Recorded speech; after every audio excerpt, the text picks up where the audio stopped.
정치타파입니다. 차기 대통령 선거가 1년여 앞으로 다가온 가운데 대선 지지율 독주 체제로 향하고 있는 이재명 경기도지사를 견제하기 위한 여당 내에서 움직임이 가시화되고 있는 상황인데요. 특히 당내 친문 세력을 중심으로 더불어민주당 대선 경선 연기 필요성까지 흘러나오고 있는 실정입니다.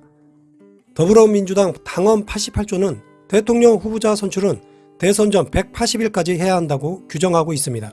그러나 이재명 지사의 지지율 독주로 인하여 마음이 많이 불편해진 일부 인사들이 언론에 이러한 대선 경선 연기론을 흘리고 있는 것 같습니다. 여당 내 패거리 정치 집단에서 자기들 정치 생명을 연명해 자기들 후보를 세우려는 그런 생각. 세우는 후보마다 지지율이 올라오지 않으니 이젠 법도 잣도 없는 잣 같은 정치, 양아치 정치를 하는 게 아닌지 생각이 드는데요. 최근 들어 당내 친문 세력을 중심으로 후보 선출을 대선 120일 전으로 늦추자는 대선 경선 연기론을 고개를 깔딱깔딱 들고 있습니다. 당원에 따르면 대선이 열리는 내년 3월 9일부터 180일 전, 오늘 9월 초까지 경선을 완료하여 대선 후보를 확정해야 하기 때문에 물리적 시간이 촉박하다는 이유와 대선 후보를 일찍 선출해 야당의 공격에 노출시킬 필요가 없다는 주장도 하면서 명분을 쌓는 일명 명분 쌓기를 하고 있는 것 같습니다. 앞서 민주당 전재수 의원은 지난 16일 한 종편 방송에 출연해서 대놓고 얘기를 했습니다. 전대미문의 코로나 상황에 방역이나 열심히 하세요. 상황에 시민과 접촉면이 없어 할 수 있는 게 하나도 없다. 왜 없어? 얼마나 많은데. 당내 경선 흥행이나 더 좋은 대선 후보를 만들기 위한 시간표 조정은 충분히 논의해 바꿔볼 수 있지 않겠냐고 말을 했습니다. 말만 하시오. 한마디로 정해진 룰도 자기들 입맛에 맞게 마음대로 하겠다는 건데, 과연 이 집단이 윤석열 검찰 카르텔 집단과 틀린 게 무엇인지 정치타파는 궁금합니다. 이에 대하여 이재명 지사와 가까운 인사들은 격하게 반발하고 있습니다. 당연히 반발을 할 수밖에 없습니다. 일각에서는 내전을 불사하겠다 이런 말은 있는데 이런 말은 하지 않았다라고 합니다. 정성호 의원은 지지율 1위 후보를 견제하고 특정인이나 특정 계파의 유불리를 따져 경선 일정을 연기한다면 국민들이 이를 어떻게 볼지 벌써 걱정이라 합니다. 경선 연기로는 아무런 명분 없는 황당한 이야기로 들린다라고 비판을 했습니다. 그리고 최근 이재명 지사를 공개적으로 지지 선언한 친문 민영배 의원은 불공정으로 오해받고 갈등 유발하는 그런 짓은 못한다라며 누구도 시도할 생각조차 않을 것이라고 지적했습니다. 이러한 상황에서도 차기 대선 주자 지지도 조사에서 이재명 경기지사가 27%로 독주 체제로 선두로 달리고 있는 것으로 나왔습니다. 지지율 독주 이런 체제가 이재명 지사에게 마음적으로 심적으로는 편할 수도 있는 상황이라 생각하지만 결론적으로 보면 많은 위험이 따르는 독주 체제가 아닌지 정치타파는 생각하는데요. 지금 여당 내의 대선 지지율이 열악한 후보들이 이재명 지사를 계파별로 공격을 하고 있는 상황이고, 야당인 국민의힘 등은 지금 이재명 지사를 본격적인 공격을 하지 않고 있습니다. 지금은 공격을 해야 할 때가 아니라고 생각을 하겠죠. 그만큼 이재명 지사의 독주 체제는 앞으로도 많은 요소가 따르며 이재명 지사가 만약 실수를 한다고 한다면 이 지지율 독주는 바로 깨지게 되어 있습니다. 자나깨나 말조심, 몸조심 서로 간에 조심하시길 바라겠습니다.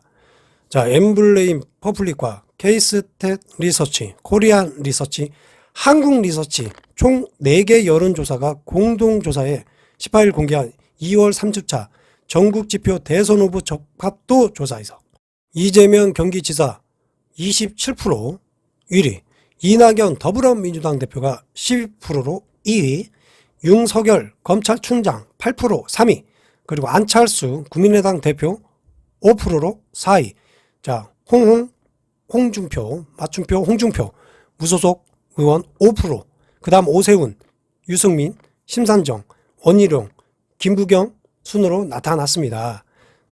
이번 조사에서 첫 번째 포인트, 진보 진영에서의 차기 대선 후보 조사에서는 이재명 경기지사 36%로 가장 높았습니다. 자, 이어서 이낙연 대표 15%. 자, 2배 이상의 차이가 납니다. 진보 진영에서. 이건 큰 수치입니다. 심상정 3%, 김부겸 전 장관 2% 순으로 나왔고요. 자, 특히 중요한 두 번째 포인트. 민주당 지지층에서 자, 이 놀랄 성과가 나왔는데요. 이재명 지사가 50% 과반을 득표했습니다. 자, 이낙연 대표가 29%. 와우.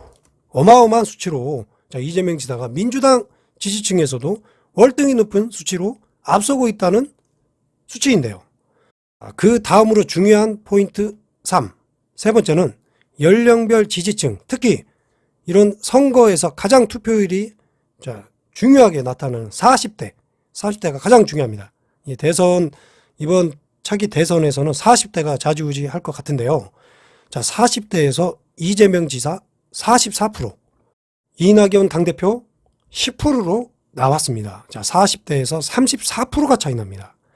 자, 그리고 중요한 포인트 4. 자, 민주진보 진영에서 중요한 포인트. 지역별, 특히 호남 지지율. 여기에서는 이낙연 대표가 이재명 지사보다 약간 높게 나온 걸로 보이고 있습니다. 그리고 정당 지지도에서는 민주당이 34%로 가장 높고 국민의힘 23% 많이 올랐습니다.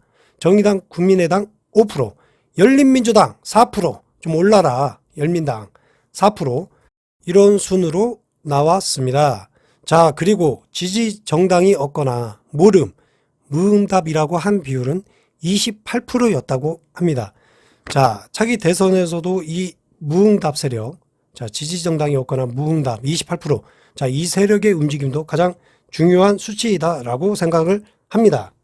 자, 차기 대선에서는 자, 이러한 자기 정당의 지지 세력, 자, 열성층인 이런 지지 세력의 힘이 결집이 되어야만 자기 정권 재창출의 목표에 갈 수 있지 않나 생각이 듭니다. 그리고 그 후보의 약점을 보완하고 그 후보를 지켜줄 수 있는 것, 바로 자기 정당 안에, 민주 진영 안에 지지자 결집이 가장 중요할 것이라 생각합니다. 자, 이번 주 대선 지지도 조사에서 보시면 아시겠지만 우리는 국정농단 박근혜 탄핵으로 인한 촛불 대선에서 정광석화와 같은 비상시국에 대선을 치른 그런 경험이 있는 나라입니다. 정치는 시대적 사명에 따라 국민이 원하고 바라고 있는 방향을 얼마나 충실히 실천했느냐에 따라 국민이 판단하는 거라 생각을 합니다. 소수의 정치 몰입애들이 조종하는 시대는 촛불 전국 이후 사라져야 하는 것이고, 그들의 독단적이고 공정하지 않는 행동은, 그러한 모습은 국민들이 가만히 지켜보지는 않을 거라 정치타파는 조심스럽게 애견해 보겠습니다. 자, 오늘은 여기까지입니다. 끝까지 시청해 주셔서 감사합니다. 구독, 좋아요 누르세요.